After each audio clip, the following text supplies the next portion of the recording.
Last weekend, our services were dominated by ordinations, the making of new ministries which will be expressed over the years in communities around this part of the country. Who knows how many of those 22 people how those 22 people have got on since they left here with the commission of the bishop and to the applause of the congregations. Those 22 form the most recent, the most local link in a chain whose first link we heard being forged in our gospel reading just now. Jesus sends out his disciples in pairs to spread themselves around the local towns and villages with his authority to teach, to proclaim the changed life that comes from repentance, and to bring healing.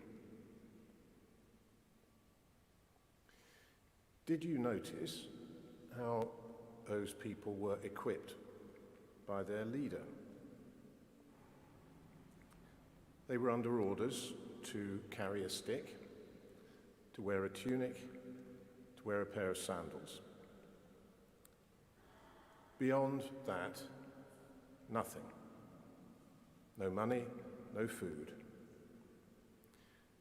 Basically, they were sent with the equivalent of Myron Bevan's famous phrase. They were being sent naked into the conference chamber.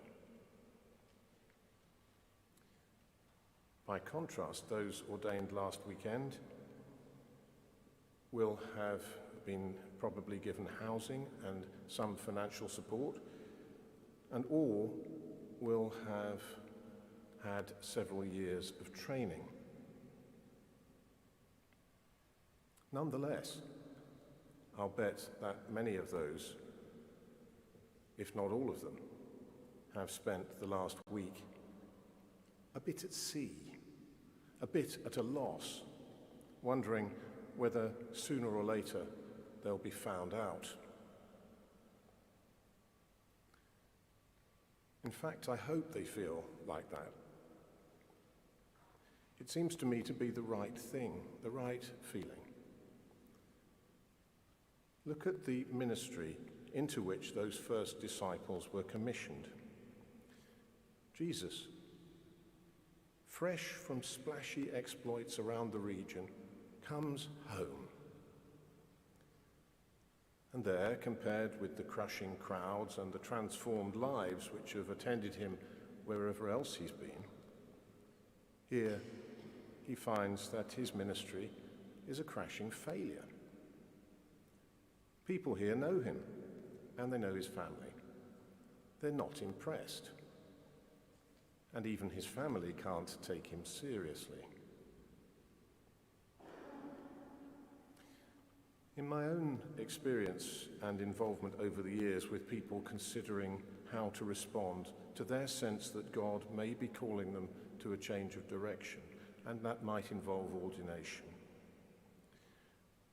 one of the more reassuring things to encounter there is a measure of diffidence, of uncertainty, even reluctance about the possible course ahead. That is to be contrasted with the certainty, confidence, even arrogance that underpin many of life's most successful people. Leadership has become something of a buzzword around the Church of England over the last couple of decades.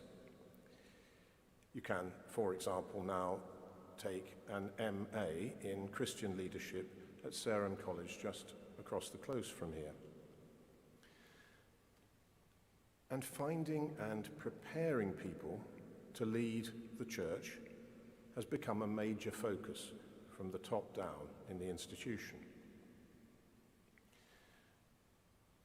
Now, it's self-evident that competent leaders are better than incompetent ones, so I'm not blindly opposed to that trend. but it's something I do approach with a degree of skepticism for three reasons. The first is one over the years that I've aired to a number of bishops and other leaders in influential positions in our church. And I'd have to say that among them, it has not generally received a warm welcome. It's based on my view that the particular strength of the Church of England is its organisational untidiness. An untidiness which makes it almost impossible to govern and to lead. Now, no one, given a clean sheet, would set up the Church of England. It's simply not justifiable on a priori grounds. For most of its history, bishops and other hierarchs have been driven nuts by what I would describe as its cascading levels of veto, which mean that instead of sitting at the centre and issuing instructions which are then obediently implemented, they find their bright ideas being opposed, being modified, or simply ignored as they progress down that chain.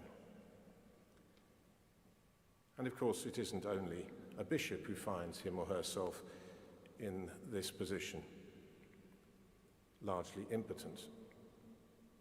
It's also, and I speak in some measure from personal experience here,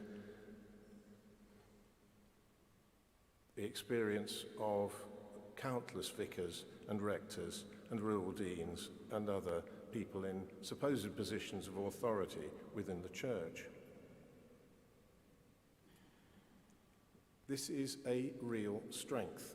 It's paradoxical, but it's true, because progress largely has to come by consensus. It can take ages to get, and even when you've got it, it can be patchy. But changes which have come about in this way are embedded and enduring. That ungovernability can be a real strength. Another of my reasons is far more important than the Church of England. Leadership is a danger. It's a risky thing. The cult of leadership has thrown up indefensible things like the behaviour of Donald Trump or the grotesque inflation of top people's pay over these same 20 or so years, which has been paired with the constant pressure down upon those on lower incomes. Leaders benefit from being challenged and questioned. But my final reason is the most important. It's our leader. Remember, Jesus came home and he could achieve nothing at all. Among his final prayers was one that God would prevent the suffering that he could see coming towards him. This failed. Ultimately, Jesus was isolated and executed.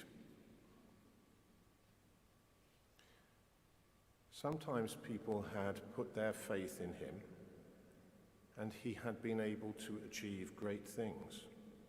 At others, they didn't, and he achieved little. But his own faith was in God, his Father. The earthly achievements depended on the faith of others, but the boundless life of resurrection depended on faith in the faithfulness of God. So it is that Paul can be heard boasting about his own weakness, the humiliations he's endured, his own lack of eloquence, his constant pain.